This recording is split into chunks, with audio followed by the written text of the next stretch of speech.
We're going to talk about competition and we're going to look through these decks and just setting everybody up. We're going to go problem, solution, market size, and then we're going to look at competition in relation to go-to-market strategy. In your experience, how important is it if you're raising investment dollars to understand the competition? Better understand it at a basic level, at least. There's been multiple situations, multiple times in my career where we sat down with somebody and we're like, oh, you're kind of like XYZ, insert obvious competitor here. And they're like, oh, we haven't heard of them yet. Who's that? And like, oh man, how do I know your market better than you do? Right. So you definitely want to know who they are. However, as a caveat, I think that sometimes as we're creating something from nothing as founders and we're building from zero, we get really concerned about who the competition is going to be and who else is already doing what and how are we different, all that. Yeah, you want to be different. You want to know all those things. But at the earliest stages of your startup, the biggest competitor is not another startup. It is your own ability to execute, right? Most companies fail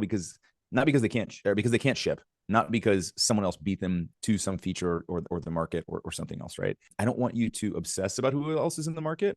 I want you to obsess about whether customers are actually solving their problems with anything at all, right? Including just inertia and doing nothing, right? This is what we want to understand. Your real competition is often an Excel spreadsheet or handwritten notes or asking someone else the answer to the question, right? So we want to be really careful when we enter into this realm of competitive analysis to remember that it is not about figuring out what features we need to copy. It's about finding gaps in customer satisfaction. Yeah. I got a whole lot to say on this topic. Yes, you're absolutely right. So just like anything in life, Ryan, moderation is going to be the key. You don't want to go extreme and polarize. At the same time, I'm curious then, what is the benefit of the understanding the competition? And I'm going to talk about how investors have spoken to me. I've spoken to founders that I've invested in. But you already said, okay, understanding competition might help reveal some gaps. What are some other things that make it beneficial to at least know direct competition, indirect competition? There's competition when people just do nothing. What's the Yeah. benefit? In relation to funding, it's significantly different than it is just if you're going to go bootstrap. What you need to understand about the competition is significantly different. When we get into the funding realm, we want to go pitch investors. In theory, if they are related to our industry, and they should be, if they're sitting in a pitch meeting with us, they probably understand our industry at least a little bit. They may know some of the competitors. There may be other people writing checks to the competitors. We might even be asking somebody who's written a check to a competitor. Yes, Write a check to us. It does Right? happen. Happens. And so in that case, we definitely need to understand where they are. But I think the biggest thing we want to be able to show is how we're differentiated, right? Because that's what's going to show. And that all goes back to the customer research. That goes back to just blocking and tackling Ryan's playbook 101, which is like get out there, run the mom test process, talk to people about what they've already tried to solve that problem and why they're still dissatisfied. That why they're still dissatisfied, when you link it to the competitors, is what shows there's a market gap for you to go after. This is what gives investors some light that there's a chance for you to go out there and do something different and be better. Yep, absolutely. Just looking at the chat there, we got a nice little comment. One competitor that totally took me by surprise. My product reduces falls specifically in hospitals. I learned that hospitals could legally get sued for a fall, so they called it an unplanned event or an unplanned descent, which is that's Unplanned descent. yeah. All right. Sounds like something the airline industry would use. We made an unplanned descent into a lake instead of an airport. And this demonstrates something really interesting, Ryan, because sometimes your competitor is the friction for behavioral change. If something's entrenched, we don't want to deal with it. We don't want your solution because we don't even want to address that problem. We see this happen so many times. Yeah. And that's why I think you got to go back to too often we start, look, competitive analysis is great and it has its place, but we have to go to the source. We have to go to the source of the people who are actually going to buy the product, understand where all of this fits for them. And so I think that in as much as this is an important piece of the deck, to me, it's important in that it illustrates an opportunity for us. All right. I think you have to be really careful here. We've all seen the quadrant graphs where magically everyone else is in the other three less desirable quadrants, and we're in the upper right where we are cheaper and better and happier, and you'll be taller and richer and faster. And right. So it's like nobody buys that. Right. So simply saying that, right. But when you can go out and say, look, we talked to 30 users of these competitive products. They all cited the same challenge around this specific thing. Guess what we do? We do that specific thing, right? So we are attacking the piece of the market that is actively complaining about what's wrong with it. You could also say we appreciate what this big competitor has done to teach us, and they've got a significant market share. But as we analyze, we can steal their market share and still be a billion-dollar company. Like the financial industry is exactly like that. It's partially a proxy for market size, right? It helps you to understand not necessarily market size, but in a pitch deck specifically, your competitor site isn't just about showing who else is out there. It's about showing that you know where the customer spends their money right now. I see founders do this all the time. They say, Facebook sucks, so we're going to build a better Facebook. And then they don't acknowledge that Facebook's competition. I say, well, why would anybody jump from Facebook? They're so entrenched. They're so big. The founder hasn't thought through that. They just go, oh, yeah, everybody automatically is going to jump from Facebook. So they cite their competition in the problem, but don't actually analyze the competition. I see that as an egregious mistake. And that just goes back to something that we just talked about, which is go talk to the customers, find out specifically, like Facebook sucks isn't something we can build towards, because we can't just build an unsucked Facebook. Let's just go unsuck Facebook. Okay, great. What's that look like? Well, I don't know.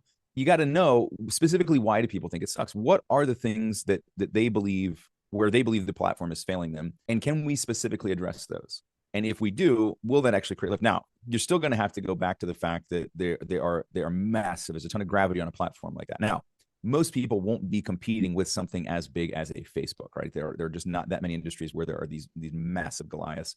And if you are, you're not really competing with Facebook. So if you're creating a Facebook competitor, you're not. What you would have a chance at creating is a very small niche platform that addresses a very specific group of people that could grow, right? Because remember, Facebook didn't start by like, we are going to be a communication and sharing platform for the world. They were like, one college campus, please. That's all they went after. Exactly. Right? So you gotta do the same thing. We are using, everyone, information from our investor matching tool. You can go to Startups.com and upload your pitch deck and start to get an understanding of what investors match to you. And I think this is incredibly valuable to go research those investors before you use all our other fancy tools to automate the investor outreach and what have you there. You want to upload your pitch deck. Ryan, I'm going to just kind of position ourselves on the different sides of the spectrum. For example, here's the pitch deck that me and Will and I looked at. And these are the investors that we've got. And you've got angel investors, and then you've got your VCs. I'm going to click on this VC, and it explains why this VC would be a good fit. This is where you want to start, and you can research the different startups that they've invested in. There's a lot of information out there. I'm going to kind of go to a bit of an extreme here, because on one side, I like how you take a very evened approach about, hey, don't get your shorts in a knot when it comes to competition. On the other hand, Ryan, I remember when I applied for Y Combinator, I got the interview. This was 2015. One of the most important questions they asked that struck me was, which competitor is keeping you up at night? And I answered it, and then they grilled me on that answer, and they said, what about this? And what about scientists? And all these things. And I had to really be nimble on my feet. And other investors have said to me, as well as I've heard other general partners, decision makers say, we need to know who you're obsessed with as far as competition, who is informing you, especially if you're trying to disrupt an incumbent. And they want you to be obsessed with competition. And there's a specific reason for that, I know, because they're trying to fulfill their investment thesis and trying to make sure their money's protected. But I think that can also go really extreme, because people obsess over, oh, this competitor has launched this feature, now we got to race and pivot just because of this. That's a dangerous game. I would answer that, and this may not be the answer they want to hear. I would answer that in a very specific way. I would say I'm not obsessed about I'm obsessed about my customers. I'm obsessed with their customers. I'm obsessed with understanding why their customers are still up at night, despite the fact that they're supposed to be solving the problem that's keeping them up at night. That's what an investor should actually want to hear. That's right? Great. Yep. Yes, I'm aware of the competition. I'm obsessing about where it's going wrong for them. I'm obsessing about what the avenues of attack are. I'm obsessing about why they're falling short for the constituent population that they already serve. The other side of that is that in a lot of especially in the startup space, the other competitors that they're looking at, specifically the VCs tend to look at, are other VC funded startups. That's what they're tending to look at. They're looking, who else got funded? Who are we competing with in this relatively new nascent market? Sure. Well, here's the thing. None of those have become universal or ubiquitous yet. So it's not a zero-sum game. We do not have to take away their customers to win our customers. That is absolutely an incorrect way of thinking about it. If you start to think of it that way, it's like, well, look, we have to get their customers. That is one avenue. But what you have to get are people who probably didn't pick them in the first place because it didn't do the thing that you're going to do that should satisfy the market more than that competitor. That's perfect, Ryan, because I really love your answer being saying I'm obsessed with my customers first. Pro tip, everyone, make sure you jot that down. But the answer also I like to give is I acknowledge the competitors and I say one of two things. I appreciate that they're competitors. I know something that they don't know. Here's the insight that makes us different. You talked about this before. I also say that here's what we're doing that they're just not going to do Yep. because their business model is arranged this way. This is how they built. And therefore, we're actually going after a different market, to your point, Yep. that solves the same problem, but it's such a divide that there actually is room for co-opetition, coexistence. You look at Uber and Lyft, you look at DoorDash. DoorDash said, okay, we know other companies are going to be doing food delivery, but we're focusing on non-metropolitan areas, the burbs, suburbs, right? Yep. Which is the unit economics that Uber didn't want to pursue or any of these other companies. And DoorDash, I think, went public at 1.3 billion or something like that. And they've kind of, Turned out okay. grown from there. So let's look right at these pitch decks and look at it from the lens of how should a founder be prepared to address competition. First one is Findle, and we got a few of these to go through, Ryan. So we're just going to touch on it and get the initial feedback and then sort of pontificate about what we could do as far as competitive analysis in relation to go-to-market strategy. Findle is an AI smart tag with theft alerts, AR finding, and safety automations. Smart tag that detects theft, tampering instantly, and locates items faster. Smarter tracking, safer living. Pretty self-explanatory. I understand what it does. Great. Me too. Little wordy. You repeat a few things, but I appreciate being straightforward. And it is a bit wordy. Everyone, I don't mind if you put in a slogan or a tagline, but if all you had there was smarter tracking, safer living, be like, what is this? So adding it is okay, but the first two lines, hopefully consolidated, would serve you so much better first. Does knowing that my stuff got stolen actually make me safer? No, it already got stolen, right? So is that even true? Like, just don't throw it out there. If it's just going to call stuff into question, don't throw it out there, right? Great advice. Current tracking tags fail to prevent theft or locate items when obstructed. The scope, tags fail to detect theft. There's a blurb there. Size and severity, 5 billion valuables worth 300 billion lost annually. Affects whom? Consumers of valuables, vehicles, and parts. And then you've got really small type. I'm leaning in and squinting.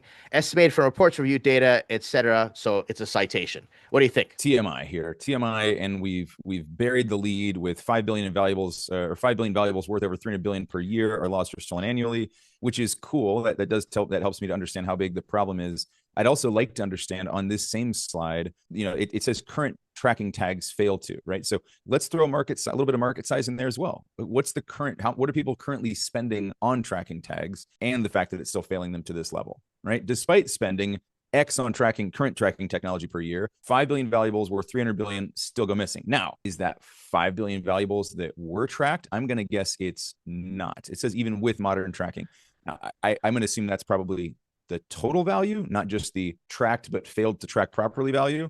But it brings up a lot of questions. And I think there could just be a lot more clarity that would help me to get excited about this problem, because I can see that it probably is big here.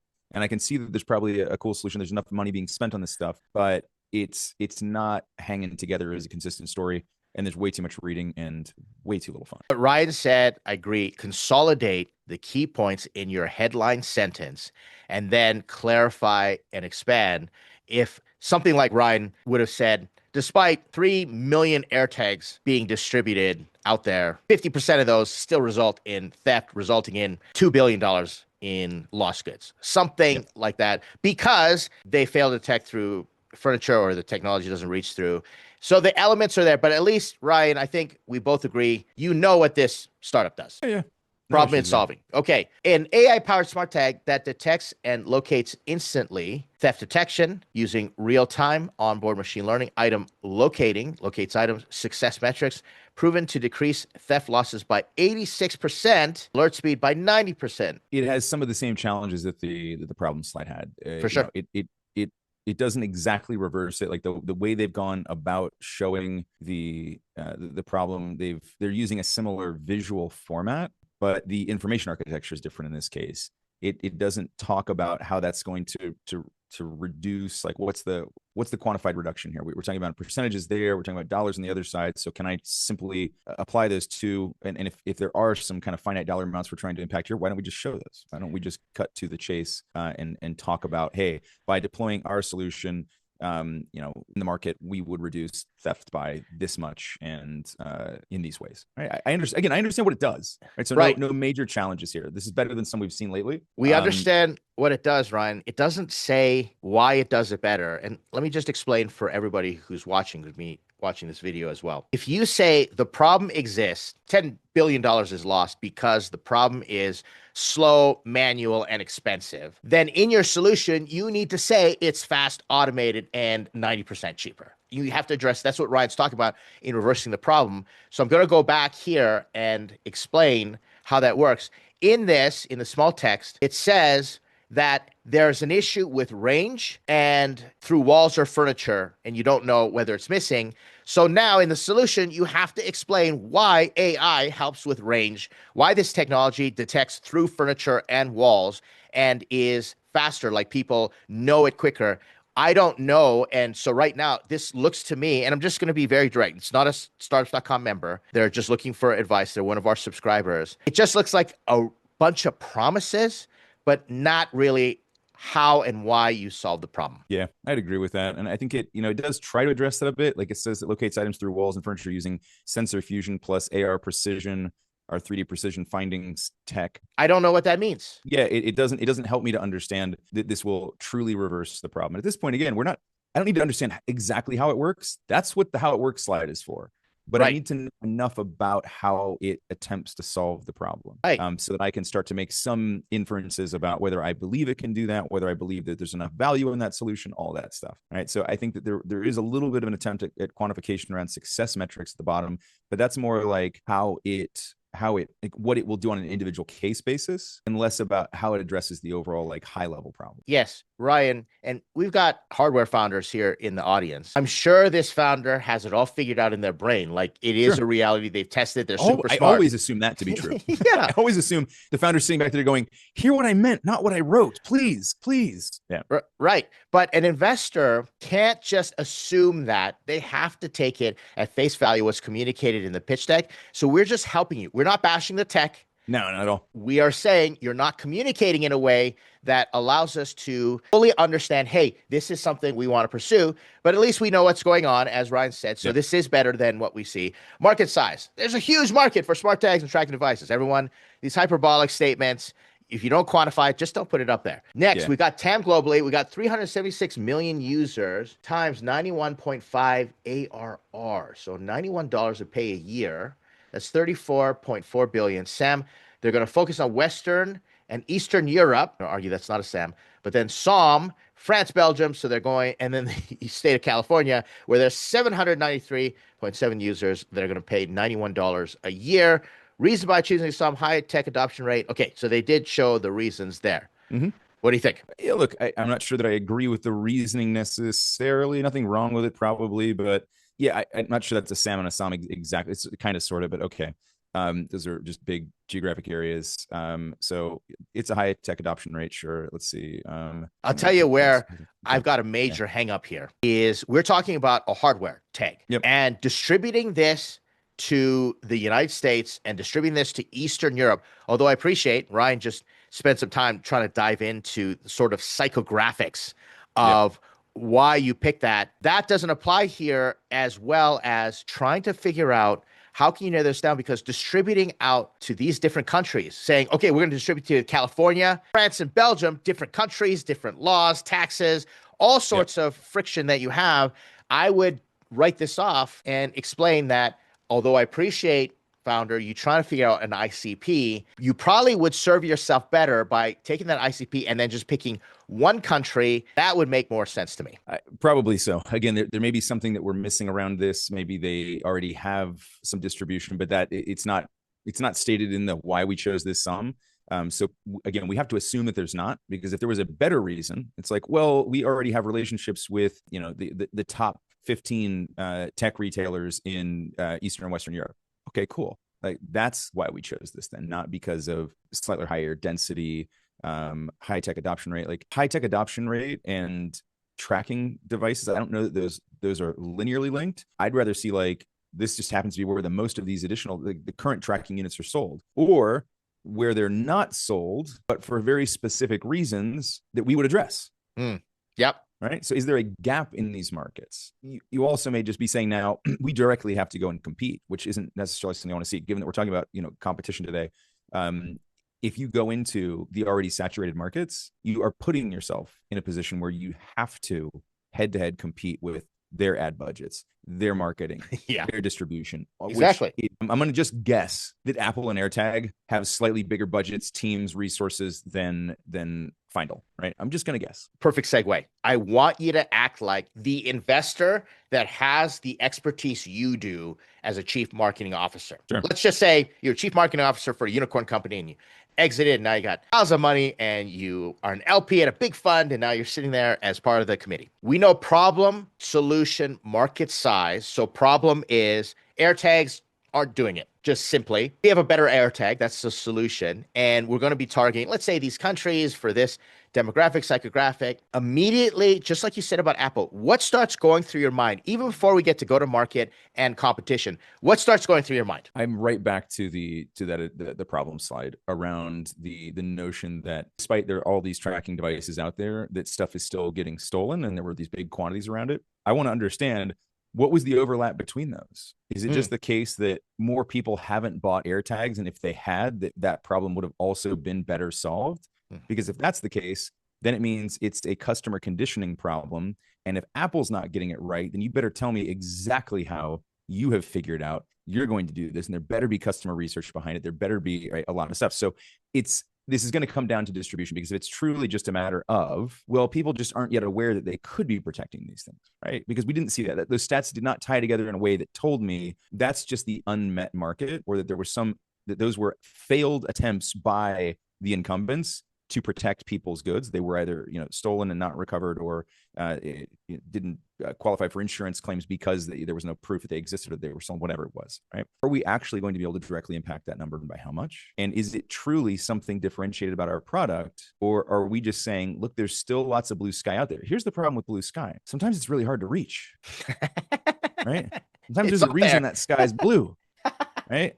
That's the thing. And I'm seriously though, like I look at that and I go, okay, there's lots of space. There's that much space out there. And this isn't a nascent market, right? Tracking devices have been around in some shape or another for 30 years, right? We have significantly different technology now in the last 5 to 10. But this isn't something new, right? We've been protecting vehicles with GPS tracking devices for a long time. We've been tracking goods now with RFID and other stuff for the better part of a decade. Some of the smarter technologies now through distributed networks, all that stuff. Cool. If that's the case, then why is there still so much stuff that's not being addressed by the incumbents? I want to understand that. I'm not saying that there's not, but this is exactly where my head goes, and this is exactly what I'm going to dive in on and beat up. Furthermore, Apple, who wants to sell these AirTags and have you in the Apple ecosystem, have it tracked on your phone, they've got like $300 billion in the war chest somewhere. And why aren't they just dropping a whole crap ton of money to solve this problem? That's what I'd be worried about in terms of, okay, let's say you do have a product that is superior. It is an order of magnitude better, and you've stumbled on that secret sauce. You've got something there for sure. But then you have to be asking yourself, why doesn't a major incumbent just drop a ton of money, come eat your lunch? Yeah, that could happen. But my bigger concern before that one, that's absolutely a concern. My bigger concern before that is that there's just something about the market and people just saying, yeah, I don't want to pay more money to protect that stuff. I'm just going to kind of risk it, right? Because you can insure damn near anything, and people just don't insure stuff. Why? Because they assume it won't happen to them, or they feel like the cost of insurance is higher than the risk of losing the thing in the first place. Ryan, that could be the precise reason Apple, maybe they did analysis on it and they say, we have a better tracker, but we just can't make the unit economics work. And this is Apple. These are all the things that we're thinking about. So I like the way your mind is going. Let's take a look at the go-to-market strategy here. Let's do it. So we got pre-launch, launch, post-launch, goals, and the unit economics. All right. So, all right. A lot to digest here again. Early traction from zero CAC channels like Reddit and Discord. Okay, those are not zero CAC. There's no such thing as zero CAC unless you don't do anything for it. Like somebody's got to go out there and post. Somebody's got to go out there and do right. So yeah, I get it. What they're saying is they're not they're not actively paying into, they're not paying for Reddit ads. They're using $0. They're using organic. I know for a fact I have zero customer acquisition costs in the way that you described it. There's still labor, all those things. If I've Yep. got X amount of YouTube subscribers, I don't have to spend any more money to go get them. However, I've already established that and I've spent a lot of money to get there. If Yeah. you're going to say I've got zero CAC, you better justify why that is. If you told me we've got 300,000 members on Discord talking about this right now, well, then I Yes. understand. Now you explain this to me, but right now this is a bit of an incredulous statement. Yeah. And that's the thing. Like, if you've actually done all that stuff, don't underplay that. That's not free. We earned the ability to distribute to 300,000 people in our Discord, right? Or whatever that ends up being. So I think it's super, super important that if you do have assets like that now allow you to do zero additional cost CAC or low additional cost CAC, because you've already made investments and you've had some wins in building community distribution, whatever. Talk about it. All right. This is a great place to talk about that. Right. So we set some goals, get 50 paid testers. Okay, that's completed. That's good, I guess. They mean they paid people to test or people paid to test it? Interesting. Yep. Don't That's know. a question. Because if you're saying like, we paid 50 people to test it, completed, cool, but like that's not hard to accomplish because you paid people to do something. That's just paying people to do stuff. So again, how we describe this stuff changes how the investor is going to feel about it, what they're going to think about it. So important. And that's all we're trying to do here, is to create very specific types of feelings and thoughts.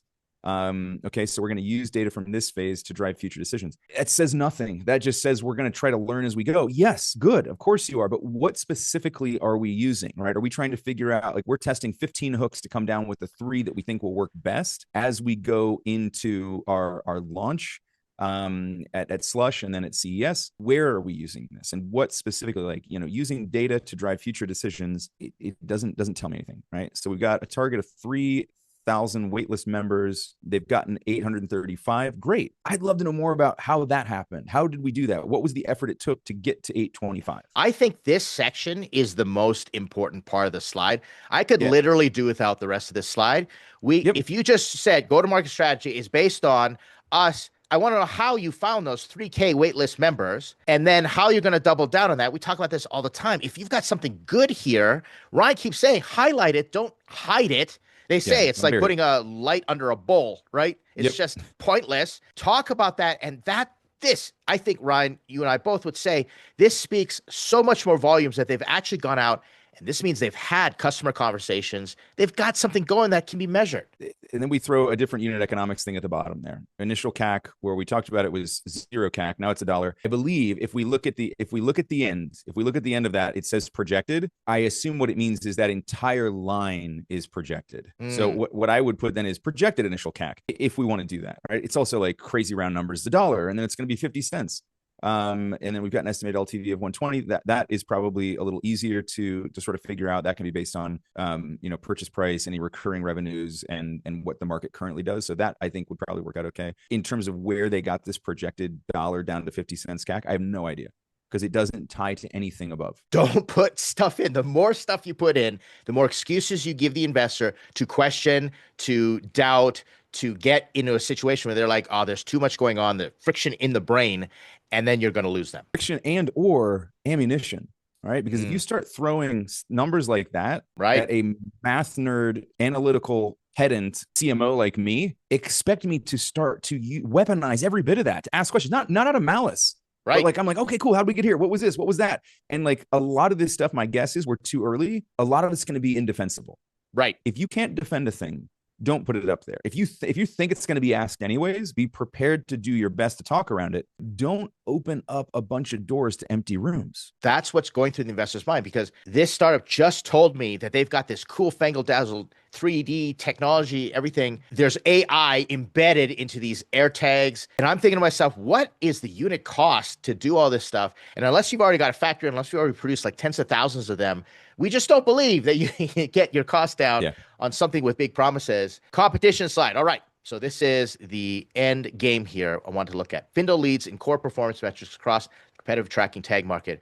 The only modular AI smart tag that prevents theft, finds hidden items with AR precision, enables life-saving safety features. And then we've got some type of graph locating when obstructed, preventing tampering. So I guess those performance data in each of those columns. It's so funny because without like in the beginning, the way I had my screen set up, the bottom was obscured and I couldn't see the key, but I knew exactly which one was them and which one were all the competitors. All the competitors Yeah. were lumped together, and somehow we're magically floating above them. Nobody buys this stuff, right? It's when we just, it was there like some highly specific study that we did to prove this?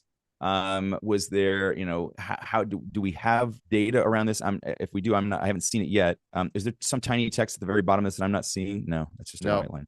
Okay. Yep. So this is that typical thing, and it's just like every investor rolls their eyes at this, whether they actually roll them or not. They're rolling them on the inside. It's the same thing as the quadrant graph where everybody's in the bottom left, you're in the top right, or they're scattered around, but you're clearly way better at a point where you're not even in the market yet. Now you can aspire to that, cool, but this doesn't tell me that you really understand your competition. Right? I'm sure there's something behind this. We did something to generate some data around this. If we're not yet in the market, I'd love to know how we scored ourselves up there. Actually, I don't, because I don't know that anybody's gonna buy into or believe this. Yeah, Ryan, if this was true, people would be climbing over themselves, right? And there are a lot of other factors, but just like Ryan said, let's say this is true.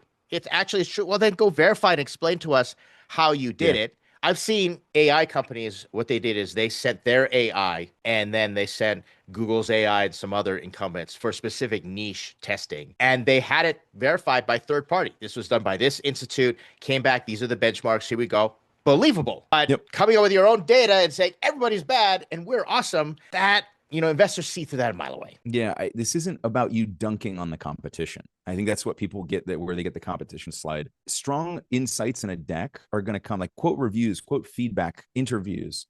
It shows that you've done some work, because the most credible competitor insights come from customers, not from Googling or from some Forrester report. That's how, when you asked before, which competitor you obsess about?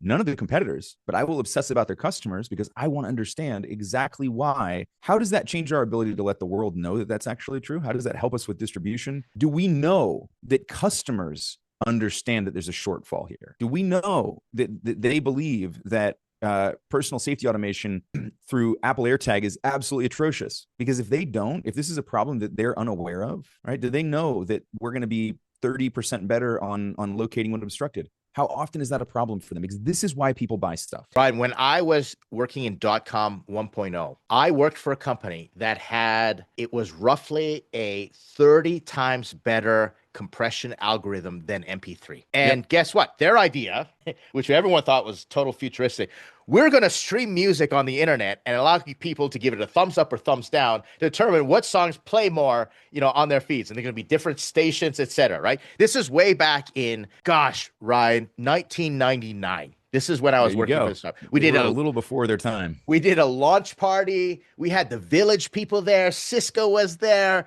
The African Children's Choir. Like, it was nuts, insane. Yeah. Company totally folded. We got smashed, crushed by MP3. MP3. You could go to mp3.com and you could just download music. And the reason they did, they killed us. Alanis Morissette, they signed a deal. She got equity in the company. They did so many cool celebrity deals. And meanwhile, we were doing all these kitschy things and trying to prove our algorithm was better. Nobody cared, Ryan. And that's precisely what you're describing right now. Yep. It was like ASICs being like, but our shoes are so much better. And people being like, how many Michael Jordans are wearing your shoes? And they're like, 0. And they're like, okay, screw you, we're going to go buy Nikes. So it matters that people understand these deltas, because this is technical data, and it might matter, it might not. But what we want to see is customers are complaining that there is consistently this challenge around being obstructed. I keep thinking my thing is stolen. It turns out it's just behind my decorative pillow. Right? We want to understand that actually matters, right? That this is a consistent complaint across a large body of people. Otherwise, those things don't matter when it comes to marketing. If the customer body doesn't care for the reasons that you're better, it doesn't matter. Right? It just doesn't matter. It'd be like something like Goodyear coming out and telling you our tires stay 3 degrees cooler. I never thought about it. Does that matter? I don't know. What happens? So it doesn't matter. Yeah, because to go out there and start educating, let's say it did matter, but nobody cared.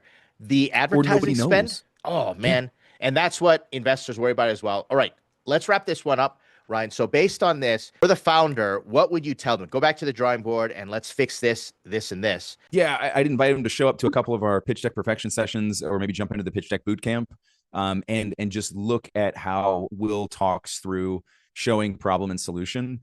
We don't even need to get to market size just yet. I think we've got to go back to problem and solution because those three need to hang together. And so we really need full context on problem and solution first, get that nailed down right, and figure out like what that important, big, fun number we're going to use on the problem slide is. That'll also tie back into the market size. So let's start with that. I think you said the magic word. Ryan, here's what we're going to do.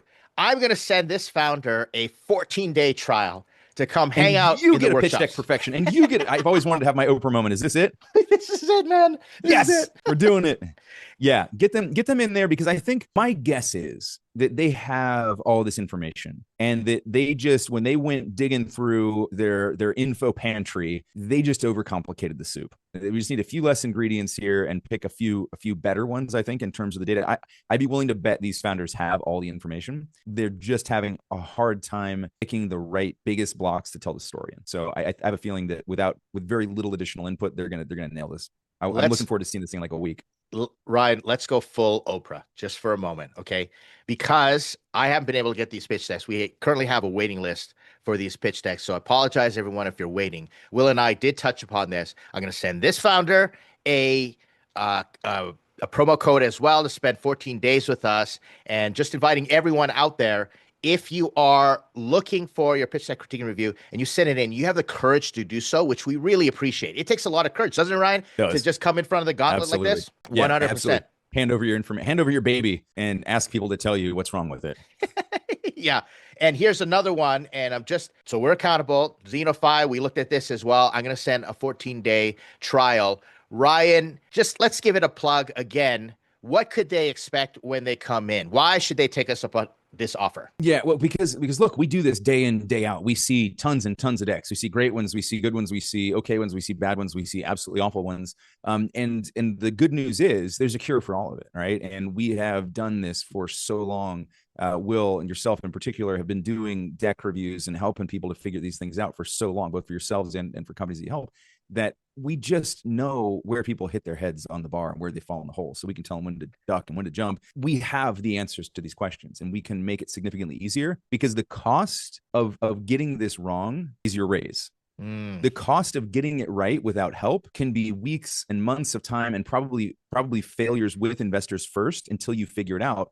We can take both of those things off the table for them. What happens in your workshop, Ryan? You do it every Monday and Friday. Oh, Give it a little preview. Yeah, sure. So Mondays and Fridays, people show up. We talk about, we do a quick pitch of their business, which has been great because week over week over week, you see people's pitches improve dramatically. The first time they're just tripping and choking all over themselves. And then, a couple of weeks in, the pitch is perfect. But what we're really focused on are the challenges that they have around getting customers. Very frequently, since we're in a pitch deck session now, I'll tie it back to this. Very frequently, we're looking for what are the ways that we're going to generate the necessary customer traction so that we can tell the right story on that slide in the pitch deck. But we just dig straight into the weeds. We launch campaigns while we're in there. We fix people's ad copy. We beat up outreach attempts. It's a very, very practical hands-on session where we are as a group doing kind of what you and I are doing to pitch decks today, which is tearing stuff apart, putting it back together in a better way. Perfect. Could have said it better myself. Everyone, you've been invited. Ryan, it's always a pleasure. What I appreciate most about doing this with you is you'll always bring in a different perspective. Will and I will look at it from a different angle. And founders are going to get that holistic view Absolutely. of their startup. Appreciate you again. Everyone, do the YouTube thing, like, comment, subscribe, share this with a friend, share the invitation. Ryan, I'll see you next week.